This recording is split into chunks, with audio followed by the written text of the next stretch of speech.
วันสื่อมวลชนลาวได้รับการสร้างตั้งขึ้นวันที่ 13 สิงหาคม 1950 และมาถึงวันที่ 13 สิงหาคม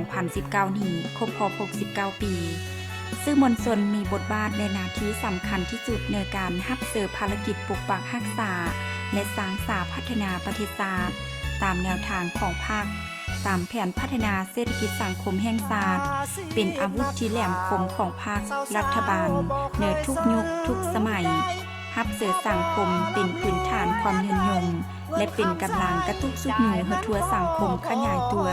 เพื่อการพัฒนาที่ต่อเนื่องแทนเหมาะกับสภาพภาคพื้นและสากลสื่อมวลชนลาวและการพิมพ์จำหน่ายของลาวเฮาได้มีการเติบโตเข้มแข็งทางปริมาณและคุณภาพอย่างต่อเนื่องเคียงคู่กับการขยายตัวทางด้านเศรษฐกิจสังคมคนเว้าหลายอย่างมากมีตลอด 69 ปีผ่านมาสื่อมวลชนลาวได้เพิ่มทวีความรับผิดชอบในการเคลื่อนไหวปฏิบัติหน้าที่ของตนซึ่งหน้าที่ของสื่อมวลชนต้องได้สนองข่าวที่ว่องไวถูกต้องชัดเจนและรับประกันให้ผู้บริโภคข้อมูลข่าวสารได้รับรู้ข้อมูลที่ถูกต้องและทันเวลากับความเป็นจริงสื่อมวลชนต้องมีความรับผิดชอบสูงต่อสังคมรับประกันให้ผู้บริโภคข้อมูลข่าวสารได้รับข้อมูลและมีความเข้าใจอย่างถูกต้องเกี่ยวกับเหตุการณ์และปัญหาที่เกิดขึ้นในสังคมสื่อมวลชนแขวงหัวพันได้กำเนิดเกิดขึ้นและขยายตัวตามขบวนวิวัฒน์ของการปฏิบัติเรียงงานแถลงข่าวสื่อมวลชนแขวงหัวพันได้มีบทบาทสำคัญในการหั่นเอาแนวทางนโยบายของพรรคมาโฆษณาเผยแพร่ปลุกระดมให้มวลชนได้รับรู้เข้าเจอเคียดเขียนต่อศัตรูผู้หุกหันพร้อมกันเข้าร่วมขบวนการต่อสู้ปลดปล่อยประเทศชาติเพื่อผลจากระบอบล่าเมืองขึ้นและสถาปนาระบอบเมื่อขึ้นในวันที่ 2 ธันวาคม 1975 ซึ่งในขบวนวิวัฒน์ดังกล่าวแขวงหัวพันได้รับเกียรติเป็นฐานที่มั่นของการปฏิบัติตลอดระยะที่ผ่านมาเบียกงานแถลงข่าวสื่อมวลชนแขวงหัวพันได้พยายามผ่านภาคความยุ่งยากเคลื่อนไหวจัดตั้งปฏิบัติหน้าที่เวียงงานของตน